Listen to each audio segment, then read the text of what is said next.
principle of meditation is that mind naturally wants to move towards greater happiness. And the inner fields of the thought process are more charming by nature, and therefore the mind very spontaneously follows the finer levels of thinking and eventually gets to transcendental bliss consciousness. This is the principle of meditation. And the validity of this principle we verify from our experience during the day. If we are seeing something and some more beautiful sight is there, instantaneously the mind will get on to that. If we are listening to a radio here and a better melody comes from this side, instantaneously the mind will start listening. We don't have to prepare to enjoy a greater field of happiness. The flow of attention, the flow of our awareness, the flow of our life towards greater happiness is spontaneous. And when this is the case about the nature of the mind, and when it is the case about the nature of the finer fields of thinking, that they are increasingly charming, then there is no reason why the mind will not go towards the inner being and why it will not transcend and get to bliss consciousness. It should. Now, for the activity of the mind, the physical machinery of nervous system has to be at least normally functioning. If the nervous system is not functioning normally, then the normal activity of the mind will not be possible. Normal activity of the mind is to go to a field of greater happiness. Normal activity of the nervous system, normally functioning nervous system, will spontaneously allow the mind to go to a field of greater happiness. But if the nervous system is not functioning normally, the mind will not be able to follow its normal nature. And there will be some abnormality on the path of the mind towards the inner being. That means the fault is somewhere in the physical region. What that can be? It can be that we have eaten something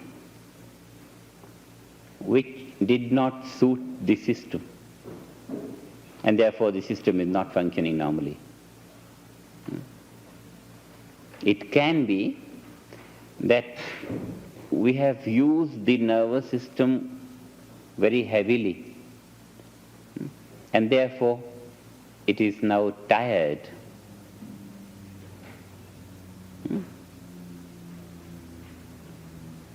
These are the two reasons which may provide resistance for the march of the mind towards the inner being.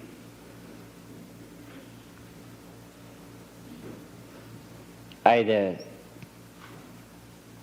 lack of rest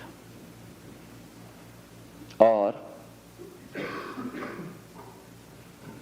undue exertion.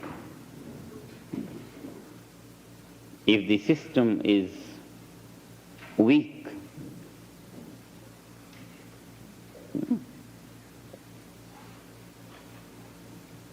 undue exertion to the system or want of rest or physical disability of the system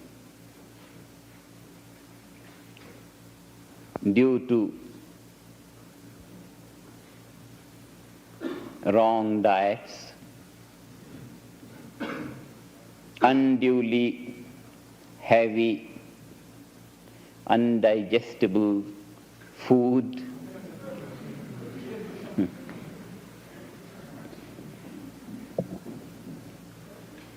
weakening drinks,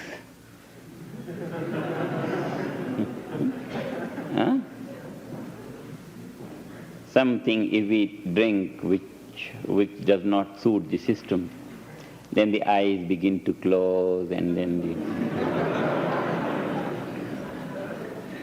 that means the ability of perception becomes dull. Maybe we have been exposed to some wrong type of gas in the atmosphere, breathing wrong air will put us to sleep. Put us to sleep means the nervous system disallows perception. The ability of perception has become dim. And when the ability of perception has become dim, then the march of the mind to experience the finer state of thought will not be allowed, because to experience a finer state, the ability of perception has to be sharper than before. And if it is dim, if it is blunt, it won't do. These outside physical reasons may hinder the march of the mind inwards. What we can do? We can, from our side, not mind what is happening. Not mind what is happening. Innocently, we start and take it as it comes. Because at that time, that is the condition of the machinery.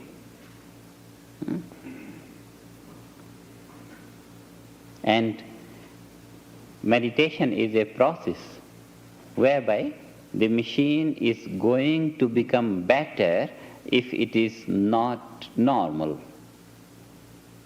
Even the process of meditation is going to make it better. And we just sit with all the instructions of meditation.